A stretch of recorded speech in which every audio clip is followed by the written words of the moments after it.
Oh, kia ora koutou katoa. Welcome to Cannons Creek. It's absolutely lovely to be out here today for this afternoon's stand-up, and thank you so much for making the effort to come out and join us. I just want to introduce who I've got with me here today. I've got Rachel Haggerty.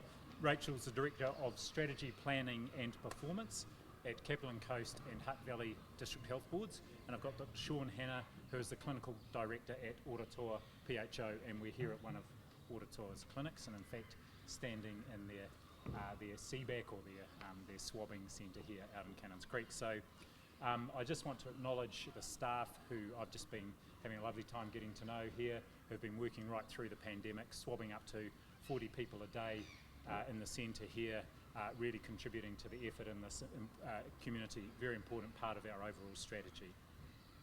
Now, fortunately, I have been well so far this year, so I have not been in a position where I have required a swab. But Dr. Hanna has kindly recommended that I do have a swab today, and so I will be making myself available for a swab after this, and if you're interested in checking with me what that was like afterwards, I'm more than happy to provide some commentary. Just to demonstrate what that actually involves, and it's what we've been talking about to all New Zealanders right through, but particularly at this time. We've talked about not being complacent, and our swabbing and testing across our community is a really important part of our overall elimination strategy. We want to know if there is a case of COVID-19 that does sneak through the border, that we find it quickly and that we get onto it immediately. So for any of you out there who do have symptoms, seek advice from your GP or via Healthline about getting a swab. Just in terms of the numbers today, there is one new case of COVID-19 in New Zealand. This is a case in managed isolation, and so it's now been 102 days since we last had a case of COVID-19 in the community that we didn't know the source of. Today's case is a man in his 20s who arrived in New Zealand on the 30th of July from Melbourne. This person has been in managed isolation in the Grand Millennium Hotel and actually tested negative around day 3 of his stay, but has tested positive on the day 12 testing. And again, this emphasises the importance of testing twice during that 14-day managed isolation period. There are some people who do not test positive in the first few days, and so that's why we have that day 12 testing and the requirement to return a negative day 12 test before people leave managed isolation. So our total number of cases now of COVID-19, confirmed cases, is 1,220, and we will update the WHO on that number. And we have 22 active cases in New Zealand at the moment. They are all in managed isolation or quarantine facilities. None are receiving hospital level care. And yesterday our laboratories processed 1,874 tests, and of those 522 swabs were taken in managed isolation and quarantine. We often see a lower number on Mondays, and we will be letting you know in the next day or two where we're going to have pop-up clinics in a range of DHBs around the country this week. You could see last week the value of those pop-up clinics in terms of getting the community numbers of swabs increased, but also in just raising the visibility and profile of the importance of swabbing. I wonder if I could hand over to Rachel and Sean just to make a few comments about the experience of the DHB and the PHO over the last few months. Thank you, Ashley. Just really want to talk about what it is at a district health board with regards to coordinating our CBACs and our primary care testing centres. So in the Greater Wellington region across Hutt Valley and Cape Coast, we had 11 testing stations, CBAC testing stations, plus all of our primary care, and 4 mobile teams during the height of the testing process. We still have all of that infrastructure available to us. There are currently a smaller number of CBACs, including this one here at Oratoa, and designated primary care practices available to test people. So we tested thousands, tens of thousands of people during that time, and we continue to have that availability to us. Really encourage people who are symptomatic to call their GP or to call Healthline. Many of our practices, even if you're not enrolled, we'll be able to provide you with that test, and that's a really important part of us protecting ourselves from the risk of COVID as we move forward. So essentially for us, the importance of primary care in places like Oratoa, not only for testing but also for providing support to our families and to our whānau.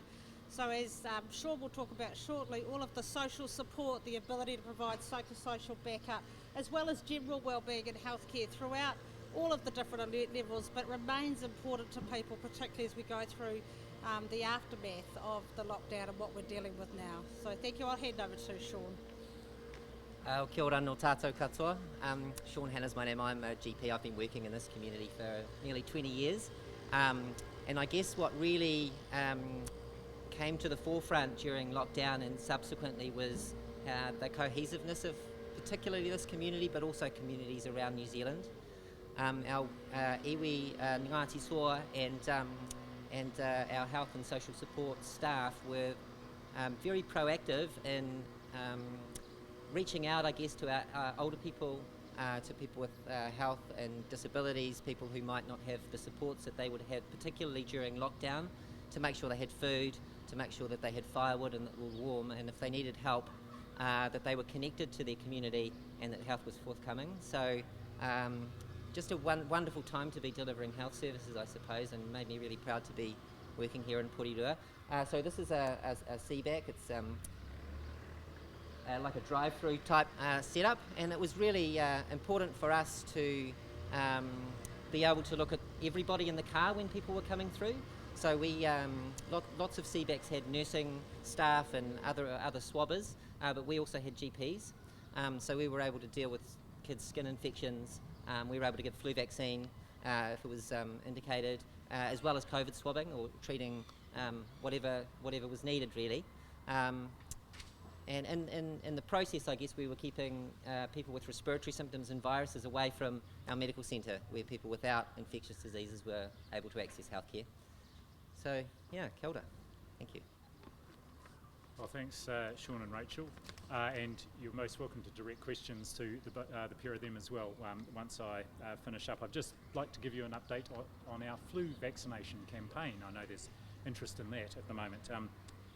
So during the 2020 campaign this year, we have distributed a record amount of flu vaccine. 1.77 million doses have been distributed to date. I think this is particularly pleasing given the program did face challenges through both disruption to international supply chains. We had an increase in demand, of course, because of the interest in people avoiding getting the flu, and we were wanting people to get vaccinated, and also there were impacts on our national distribution. So saying it's very satisfied that more people have been vaccinated than ever despite those challenges, and I do want to thank all the staff. Sean's mentioned some of them, but all the staff across our system, including in general practice, but also occupational health nurses and those in other settings, pharmacists and so on, who have contributed to that record high level of flu vaccine. There were some temporary supply disruptions at the peak of the vaccination season, and that certainly caused some challenges and some angst for some of our practices around the country. We worked very closely at the time with DHBs and others to redistribute vaccine where we could, and it's pleased that in spite of those challenges we have been able to get this high level. And I should say we still do have vaccine available in the country, and there is still great merit in people who haven't been vaccinated in getting vaccinated. Now sometimes we see a late peak in the flu season through into August and September, so there is still benefit from being vaccinated, and if people haven't had a flu vaccine, please do go ahead. And I guess just a final comment, we are already planning possibility of a COVID immunisation campaign, of course, and whilst there's still a lot of uncertainty about a vaccine, whether and when a vaccine will be available and when New Zealand might get access to that, we are not sitting idle. We have work well underway to look at how we could deliver that vaccine across the population, and of course that includes learning from our experience with our measles outbreak last year, and also the issues that were identified this year in our influenza campaign, and trying to deliver vaccine and distribute it around the country when things were disrupted. So I'm happy to finish there and welcome any questions. Why at the height of the supply shortage did you stand up and encourage New Zealanders then to go out and get vaccinated? Well, we didn't falter on our message about that. The important thing is for people to be vaccinated. It didn't require everybody to be vaccinated on the same day. I wanted to be consistent about the message. Yes, we knew there were some distribution issues, but we were also working carefully with our district health boards where possible to redistribute vaccine. And I think what we've seen is the consistency of that message about the value and importance of having the flu vaccine has led to a record high number of vaccines. So the consistency of that message was there was always flu vaccines available, which you're acknowledging that there was shortage in supply. So is there a discrepancy between what was being said in those briefings, which is what was happening behind the scenes? I don't think there was a discrepancy. We've gone back and looked at what we were saying. We were clear about the challenge with distribution. We always had enough vaccine in the country, and there still is vaccine available, as I've said. So we had gone to great efforts, and Pharmac, I think, had done a good job in ordering those extra 300,000 doses.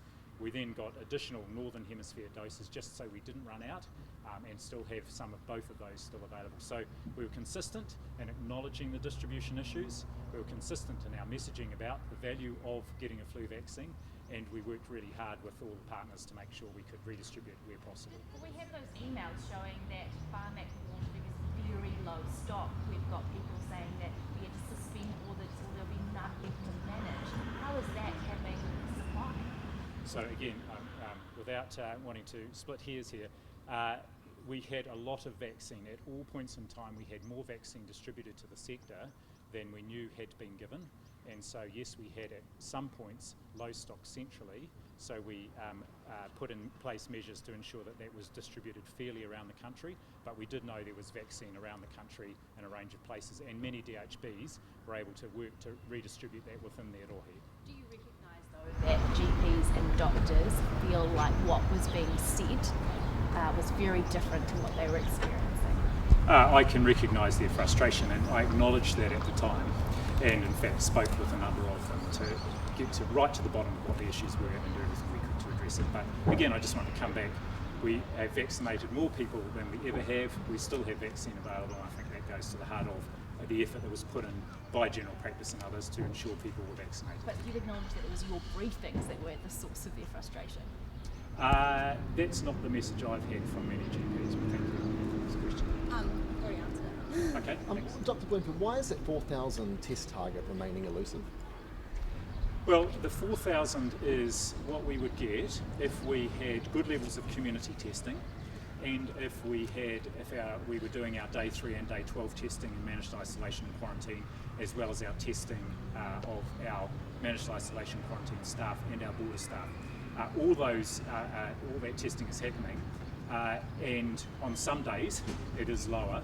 One of the things that's been really pleasing to see is people in the community have, I think, heard the message about the importance of testing, and we did see through the latter part of last week a number of days and into the weekend where we saw the testing volumes up around 4,000 and even 5,000. So it's really pleasing to see. It will go up and down each day, but our aim is to get around 4,000 average per day. And what is the current symptom threshold for a GP to go, you need to go and get a COVID test? Well, do you want to comment on that, Sean? So pretty much any sort of flu-like illness. So if you've got a runny nose, if you've got a fever, if you've got shortness of breath, if you're coughing, go contact your GP or ring Healthline and we can arrange a swab. And has that threshold changed at all during the outbreak from when we first learned about COVID to now? Oh, it has from when we first learned about COVID. You'll recall that right at the start, the case definition being used internationally was actually very narrow, and it related to fever, cough and shortness of breath, and the fever had to be above 38 degrees, so it was quite significant. But as we've learnt more, and of course one of the other really significant symptoms that people have when they do have COVID-19 infection, we do know, is this loss of smell and taste. And so as more was known, we extended the range of symptoms. But as Sean said, at the moment it's a very low threshold, so a runny nose, sore throat, cough, cold, fever, of course. We'd recommend anyone seeks advice about getting a swab. And you mentioned work was underway on a COVID immunisation program. What is the current plan around distribution of a potential vaccine? So I don't have the detail yet. What I just wanted to let people know was, even though there's no vaccine yet being tested and confirmed or in manufacture, we are starting already on our planning about how we might immunise the population and about which groups we would do first to actually get the most benefit for New Zealand. And just finally from me, you're getting a COVID swab today. Just to clarify, do you or do you not have any COVID symptoms as of right now? I've actually been asked. I don't have any COVID-like symptoms. I'm very well today, but Dr. Hanna's kindly recommended I have one, and it's partly just to show people what's involved, because there are, some people do find it a bit unpleasant. I'll be able to give a readout on that, and also, I'm not expecting anyone to do anything I wouldn't do myself. Dr. Bloomfield, are you confident that if there was another outbreak that you'd have enough PPE for rest homes? Yes, and in fact we're working really closely with our rest homes. We did a review with them, and our response, the action plan in response to that review was published just last week, and we're working very closely with them on not just PPE availability and use, but all their infection prevention control procedures. And one of the reflections I would have as we look around the world is this is clearly a setting, as we found it, is very vulnerable.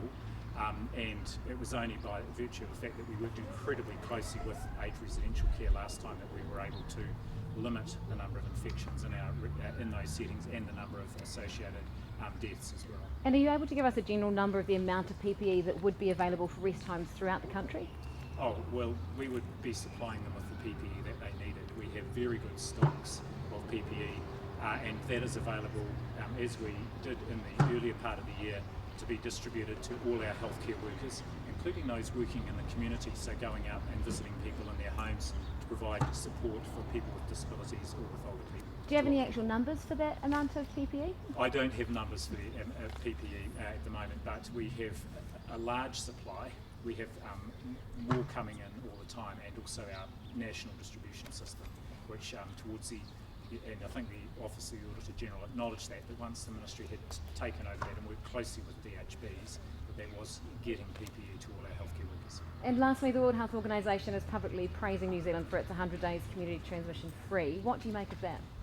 Well, I think the message I get back from colleagues at WHO and around the world is because we're all interested in learning from each other, and also it's very important in a pandemic like this that people have hope that actually if you do the right things, you can get on top of this virus. So I think countries look to New Zealand with hope, but I also have seen those reports reminding us, as we are reminding ourselves every day, that we cannot afford to give an inch, we cannot afford to be complacent. So it's nice to have hit the milestone, but we want it to continue, and hence we need to be constantly vigilant. And that case confirmed today, what facility were they in? That was, let me just check here, that was in the Grand Millennium facility. Now the person, of course, as we always do, is now transferred to the quarantine facility.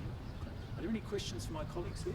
Are GPs still experiencing people turning down doing a COVID test? Yes, unfortunately. So I think it goes back to what Dr. Bloomfield was saying about this sense of complacency. We don't have to look very far past our borders to realise that COVID-19 is still here. And it's, I think, part of our responsibility as New Zealanders that if we're asked to go and get a swab, then we, put our nostrils on the line, as the Director General's about to do in a moment. And what are the main reasons that people give GPs in terms of not wanting to do a test? I guess it's maybe that they've had one before, maybe their friends have and they haven't liked that experience. There's lots of rumours around the place about it being an unpleasant experience. I mean, I've had a number of swabs, and a number of my colleagues who've got smaller kids than I have had a lot of swabs as well, and I think it's our responsibility, I think, as New Zealanders to step up and do what's advised for the benefit of all of us. What's the demand like for testing from the public? Like, are you getting significant numbers of people coming in asking for a test? No, people are coming in with respiratory symptoms and coughs and colds, and then we're suggesting, or we're saying, hey, we better do a COVID test. So it's not being publicly driven? No, I think like a lot of people, we're back to normal, aren't we? And we're doing normal things, and we're catching normal colds. But it's really, really important that we're swabbing lots of people to make sure that those normal colds aren't change the transmission of COVID-19 in the community. I think one of the things I would add is that the test is free to people, so people are often used to having to pay a part charge when they go to general practice. So all COVID tests are free to everybody in New Zealand, and that's important too, because we understand that might be a barrier in people's perception as to whether they should seek out a test. So if you go to a doctor and you've got COVID symptoms and you want a test, will you have to pay for the consult, or can you just go and just... No, you won't. What about if you don't have symptoms and you want a COVID test? Do you have to pay? You do have to have symptoms to qualify for a test, because that's what we're seeking out. So that's an important part, and Sean's already explained those symptoms. I'll just add to that. What we have seen where we've done some specific community surveillance, like in Queenstown last week, we had the pop-up and over 1,000 people were tested. Not all of those people were symptomatic. The test was free, but what we were trying to do there was just check and see that there was no infection in that community, which was the case, which is good. So there will be occasions when we're doing that surveillance testing where asymptomatic people can be tested, and in that case it will be free. Thanks very much, I appreciate the questions, and we'll just move on to the next feature in today's show.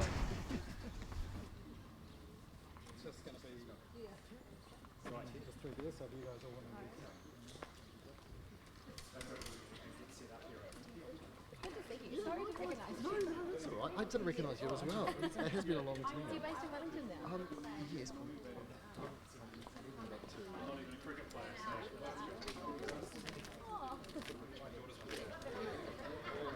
I'm very much a cold wearer. I have a coat in the car.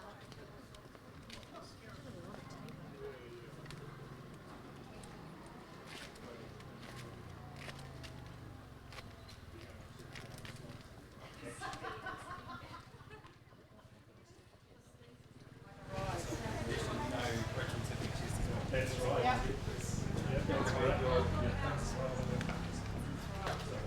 Just need to go to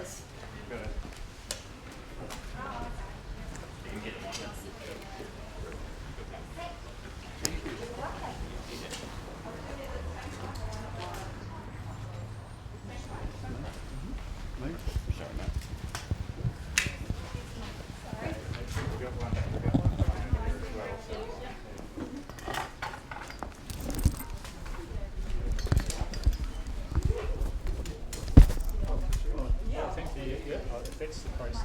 Yeah.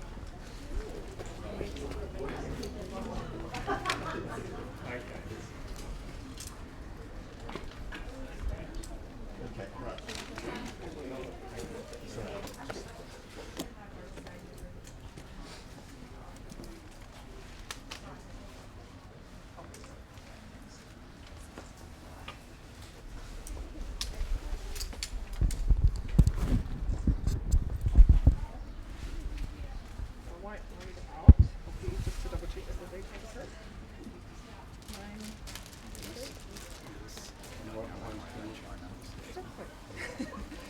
So this is going up one of your nostrils. I just need you to twitch your face slightly. It'll be a little bit uncomfortable, but it's not going to hurt.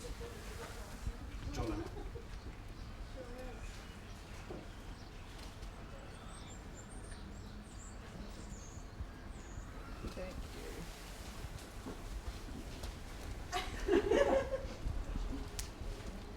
And that's us. So we'll text you the results, which I'm sure are going to be negative. One of our DPs will have the help there. Thank you. So 48 hours I'll be back. Okay, great. How did it feel, Dr. Bloomfield? Well, I noticed I was having a swab, and as you can see, it sort of made my eyes water. That was a bit involuntary, but not painful, and way less uncomfortable than when fizzy drink goes up the back of your nose, which you might remember from when you were a child. I certainly do. So yeah, a little bit uncomfortable, but not unpleasant at all. What were you expecting? Any different from that? Oh well, it's been talked up quite a bit, so actually it's good to sort of, for it to be less than perhaps what you might be expecting, so yeah, that's fine. Do you have words of reassurance then to people out there? Yeah, look, it was much less painful than tackling Billy Wepu on the rugby field a couple of weeks ago. I've still got the bruise to show for that, and yeah, just, probably less than having an influenza vaccination or anything like that. So I'd recommend to people, if you are offered a swab, go ahead and do it. Did it tickle? Yeah, I guess it tickled a little bit. Yeah. So yeah, if I can just say yes to the test. Some people describe it as feels a bit like you've had your brain scrambled. Would you agree with that? Or? No, not really. No. Hopefully that means my brain's still functioning. But no, it's really just a little. It's just a little unpleasant feeling at the back of the nose, and it passes straight away. Yeah. Thanks very much, everyone. Appreciate it. Good job.